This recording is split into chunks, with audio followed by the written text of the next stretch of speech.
When we learn to listen, our lives becomes easier and profoundly more fulfilling. It's with great pleasure I like to introduce the author and a counselor, Mrs. Phoebe Hutchison, who has written a book titled, Are You Listening? Life is Talking to You. Good morning and welcome to our program. Good morning, Derrick. Phoebe, a fair few years ago, you wrote a book titled Honeymooners Forever. We got a very, very good response, and let me congratulate you once again. Thank you. Now, this book, you took nearly 5 years to write this book. I did. What was the main reason for that quite big delay? I really wanted to research the subject while my goal was to really create the book. I thought I'd found very simple ways to live and to achieve our goals and become happy. But I really wanted to search wide.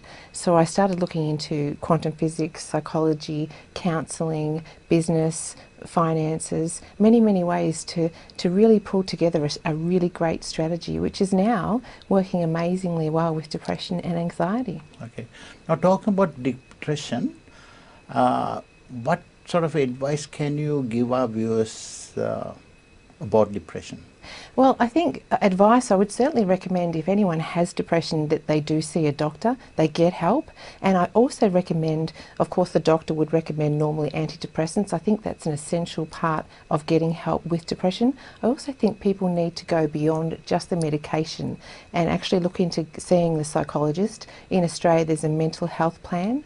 So I recommend people follow through with seeing a psychologist and certainly seeing counsellors. I think that what can happen with depression is many people can look at it like a mental illness and then just sit back and accept that that's their reality in life. When I see people with depression, I look at it very holistically and I look at their life and I give specific strategies for the specific areas and the problems they're going through, and it's working really fast. Mm-hmm. Have you got a trade secret where your clients are getting cured very easily and quickly? I would definitely say that the secret that I'm using is from Are You Listening? Life is Talking to You, and it's the crisis wheel. And I created the crisis wheel as a tool to use for clients who are in crisis to be able to holistically look at their life. And what I do is I ask 8 questions and I go through that and then give the therapies in accordance with those areas. I can tell you a little bit about those areas if you like. The first one I look at is I ask someone, and if there's any viewers out there that may be struggling with depression, I'd recommend they ask themselves these 8 questions. The first one is, are your thoughts predominantly positive or negative? And what I do when I'm looking and going through this is give yourself a tick or a cross, or a tick and a cross. Mm-hmm. Okay? The second question I ask is, how is your self-esteem? Now, some people will have trouble with that question, so what I say is, how do you see yourself as a person? How do you see yourself as someone at work, as a husband, as a wife, as a sister, as a brother, as a part of the community? Overall, is it a good response, how you see yourself, or is it negative? And the third question is, do you have an unresolved past grief or loss or trauma, things that you may have gone through that you may not have resolved, that may be causing you to continually look back and not be present? I find that when I'm talking to people who have depression and who have anxiety and people that aren't coping, particularly people with depression, I find a very strong link with this past unresolved grief. And as myself being a grief counsellor, and of course in the book, I give strategies to help people resolve their grief. It's very, very important. The next thing in the crisis wheel, and the fourth question, is about emotions. I ask, how are your emotions? Are they predominantly positive or negative? Mm-hmm. Which is really good to just think about that for a moment. And that's also an area that I give tools for in the book, our emotions. And the next is brain chemistry. Now, obviously I can't open up your brain and have a look, but everyone does know or is led to believe, and what we're told is that depression is an imbalance of brain chemistry, the neurotransmitters, and certainly not enough serotonin and dopamine. So this really needs to be looked at. And of course there's cortisol, which is a stress hormone that's running around our body, and so forth. So what I say to people in terms of the brain chemistry is I say, are you exercising? This is absolutely paramount to helping people improve their brain chemistry, because when you're doing the exercise, as I just discussed, you're increasing serotonin, dopamine, which are key in depression. You're also increasing cortisol throughout your body, which is fantastic. You're reducing cortisol in your body, which is great. Yeah. And you are increasing your endorphins, which is your I guess nature's way to make you emotionally resilient. So this brain chemistry question is, are you exercising? Are you eating well and healthy? Are you sleeping well? So really trying to find out from the outside, are you doing everything you can to help your brain chemistry? Now what I find too is that some people who have taken drugs have a little bit more of an issue, and people who are constantly using drugs, let's say for instance marijuana, they've got that delayed serotonin and dopamine uptake, which can be harder. It's still possible to help these people, but that's a factor as well. So we've talked about the brain chemistry. Now the next thing is really important, which is support networks. This is something that's so important with fighting depression. How is the person going? Have they got good quality friends? Is their marriage or their relationship working out well? Are they being treated well in their family environment? Many people with depression are oppressed, whether it's at work, whether it's in their relationships. So assertiveness training is something that I certainly talk about in the book, and that I'd recommend with people that are having depression. So it's really key that people are supported, people have people to talk to. People don't need a lot, but they certainly need good quality friends.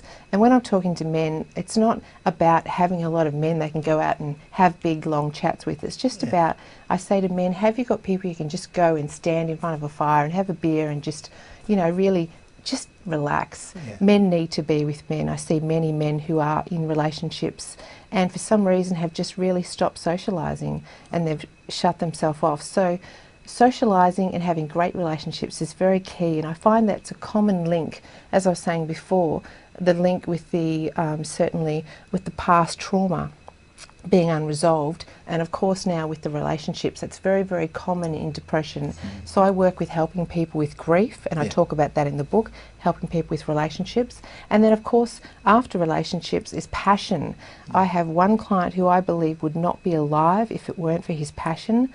When I did the crisis wheel with him, the tick and the cross to see how he was going with each area, the only area that he had going well was his passion. So every area he was really drowning in, and of course he was having suicidal thinking. So that passion kept him alive. So I really just would love to emphasise the importance of passion, and that is, if there's anything that we're interested in, you know, whether it be, you know, going out there and joining a group or playing tennis, it's my passion at the moment, whatever it is that we do that we get totally interested in and totally love, that's so super important. And the last question, of course the eighth question is lifestyle. So many people out there are feeling oppressed by finances and struggling with their money and having really negative attitudes to money, and of course work, or what you do during the day. So if you're not happy doing what you're doing during the day, then that's going to contribute to depression. So I talk about that, and I talk about time management and lots of wonderful things in the book, but certainly about money and having a different relationship with money than most people have. I had a good read, and Thank you. will you be able to share about anxiety with our viewers? Yes, I certainly can. With anxiety, I find it's very similar to depression as far as one area, and that is the area of trauma, grief and loss that's not resolved. When I actually had quite a lot of experience with anxiety groups here, very large ones in Victoria and in Ireland, and writing articles, and many of these Facebook members were actually contacting me and asking me for help, and I was getting a real glimpse into inside the life of someone with anxiety, and I was seeing common features, but I did see that common element of certainly things that had happened in these people's lives that had affected them and impacted them and that weren't resolved and had changed their subconscious. And from that place, from their subconscious mind being darkened, they all of a sudden start feeling not safe about life. Whether it's, you know, agoraphobia, whatever's going on for them, it's really spiralling out of control from this unresolved grief, and then of course that's going to the subconscious, and that's creating in their mind a framework of uncertainty, which can lead to many bodily problems, from blurred vision, you know, racing heartbeat, and so forth. So it's really, I feel that there's a dysfunction happening in the life, and there's certainly unresolved issues that are contributing to the signs. Gee, I could sit and talk to you for hours. Thank because you. there are so many good topics when I had a good read. Now, I got to again congratulate you for you to get one of the big publishers, Hay House, to take your book on board and give you that break. Thank you so much. I absolutely love Hay House. From many, many years ago, I totally admired Louise Hay, who founded Hay House. And Hay House is the biggest self-help publishing company in the world. And I'm with Balboa, which is a beautiful part of Hay House. So it's really wonderful to be a part of that family. And I'm very, very proud to be part of the Hay House family. Okay. Now, who is this book for? Well, as we've already discussed, it's certainly for people with depression and anxiety, but beyond that, this is for anyone that's struggling with life, anyone who is in crisis. This could be a teenager being bullied at school. This could be someone who's been divorced and feels like they've lost everything. This could be for someone who's lost a child. So it's for anyone who's struggling, because there are so many things in this book to help people. I've tried to make it pretty much covering everything so that someone can grab this book and use it. And as I've said with my clients with depression, just one final note, I had one client who came to see me and came back the next week. He'd read 160 pages and he was a transformed man, and I was just blown away. So I'm constantly blown away by the changes, and I consider them to be miraculous, what I'm seeing at my counselling practice with readers. If any of our viewers want to get one of your fantastic books, how can they purchase them? They can purchase it from www.areyoulistening.com.au, or certainly Google it, and there's certainly ebooks available on that website and books at a discounted rate. Thank you, Phoebe. It's been very interesting talking to you. Thank you. And let me wish you all the very best. Thank you. Keep up the good work. Thank you. And when you publish another book, please come and see us, and we'll love to see the response from our viewers. I certainly will. Thank Thanks. you.